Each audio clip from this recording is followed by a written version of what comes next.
Hey guys, Helen here. Today I want to talk about rheumatoid arthritis and what products you might be able to use to support the body when it comes to rheumatoid arthritis and maybe even osteoarthritis, okay? But one of the big things is I've been to a lot of classes in the past before compliancy, and I've learned a lot, and I listen to people and I read things that people have written about what they have used to support their bodies when their bodies got inflamed. And my first thing that I do is I go to my book. And a lot of you have this book.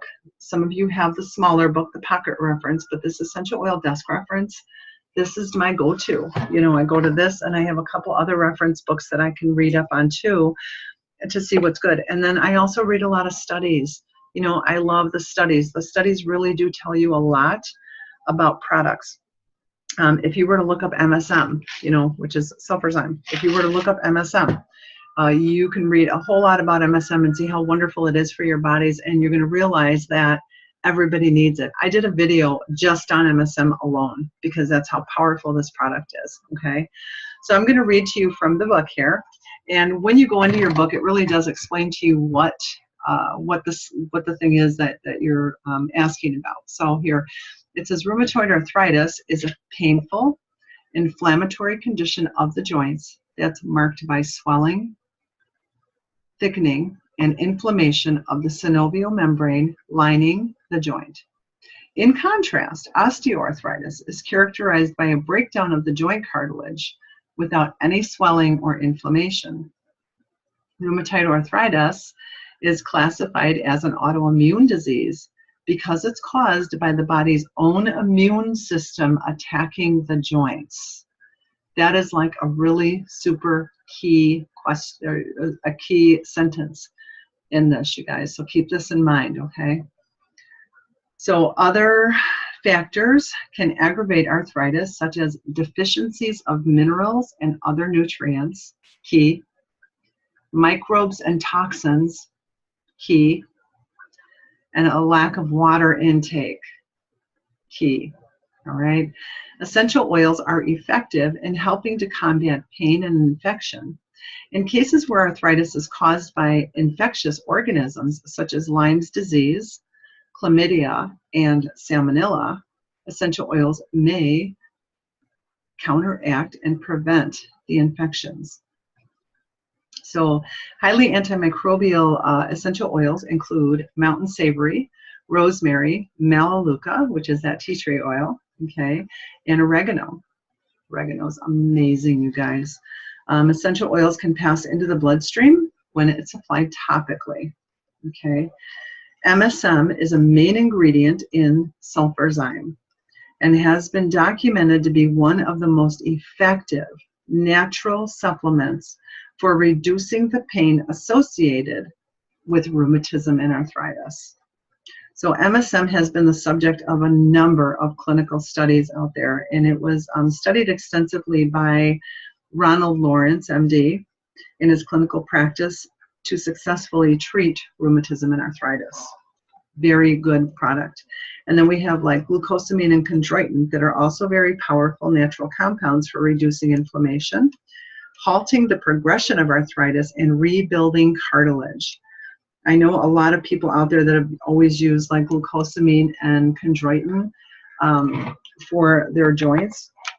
And I'm telling you guys that the products that we have, the BLM and the Agiles, both contain the glucosamine and the chondroitin, but you also have your essential oils added to that. And the glucosamine, or the glucosamine, the chondroitin, where it comes from and stuff. If you ever watch one of Lindsay's videos, Lindsay Elmore, go to her YouTube channel and watch that, and she'll really get into the nitty-gritties of it. Depends on where you get it from too, that makes it more potent and how you get those products. Okay, so then the recommendations that it gives you in the book, it's going to give you a whole lot of oils, and it doesn't mean that you have to use them all. Okay, what it means is that the oils that they're recommending have the right chemotypes in them. You know, it's funny, those little lights on my face are really bugging me, but I can't get rid of them because my blinds and the sun is shining outside. So I'm just like, all right, I'm trying to keep trying to move over so that those lights aren't in my face so much. But here we go. So the oils that it's suggesting for you to use, and you can use these oils topically, you can use them internally, or you can inhale them. Okay. So I like the topical use of the oils, and if the oils are too strong for you, remember to dilute them. You know, dilute them with some coconut oil or some V6 oil that Young Living has, and it's really nice because it's in a pump. So you just pump a little bit out, put your drop of oil in there, and just spread it around your body. And then of course we have the roll-on too, which is really nice and convenient because you can carry it with you in your purse and put it on wherever you're at.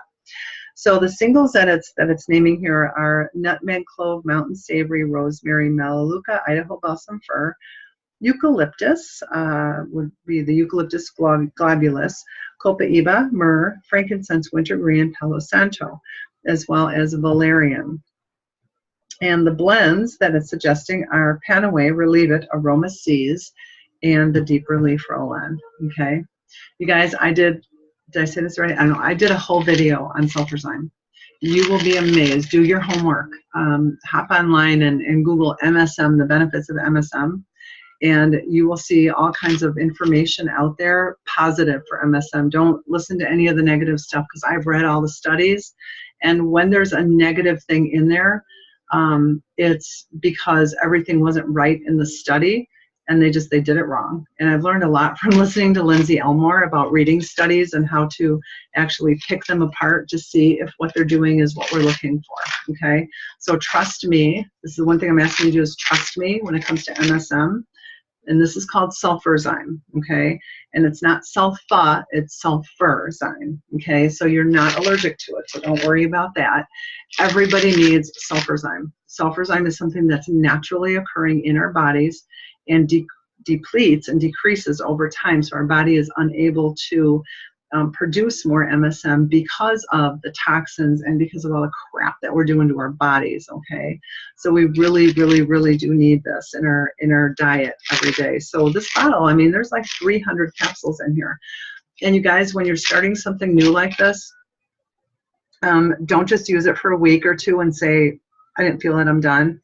Use it longer. Sulferzyme, when I first started using it, it was a good 2 to 3 months before I actually noticed that it was helping me, okay? And the first place I noticed it was my hair, skin, and nails, all right? And I really didn't have any joint issues or anything like that to work from, but I'm starting to get them now that I'm getting older. I just love it, okay? And then when we're talking about glucosamine and chondroitin, let's talk about Agiles and BLM. Okay, so BLM was our original supplement, and then a year ago, last convention, they came out with Agiles. Okay, so they brought BLM back because BLM worked better for a lot of people, and they were used to it, and their bodies got used to it, and it was really helping them. They both have the chondroitin and the glucosamine in them. The difference is the essential oils that are in them. Okay, some people like the Idaho balsam fir. Some people like the other oils. I think it's wintergreen and I can't remember offhand, but just look it up. Look it up on the website and then you'll see the difference. I personally, I like them both. You know what I mean? They both kind of help me. So I've always used the BLM, so I just kind of stuck to that. And then I tried the Agiles when it first came out. But I think it's the Idaho balsam fir that I really enjoyed. But they're both wonderful, wonderful products. And we're all different. Our bodies are different. So you can't go by me because my body's different than yours.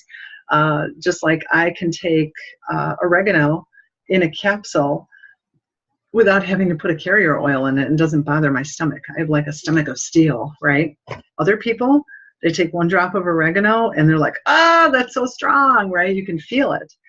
So we're all different. And so you just have to do what works for you and for your body, okay? So I'm going to do a video actually on capsule making here soon so that you guys can figure out how to do that as well. It's really simple and it's easy, and if you can't handle the taste of oils, especially the stronger ones, I know it's kind of hard to suck down in a glass of water, but really nice to make a capsule with it. All right, well, that's all I have. Just a reminder, open up your books and look at them because they're really good. You can actually probably sit down and read it cover to cover and just be like really enthralled in it. I know I was when I first started. All right, that's all I have for you, and have a blessed and wonderful day. Be grateful and have faith.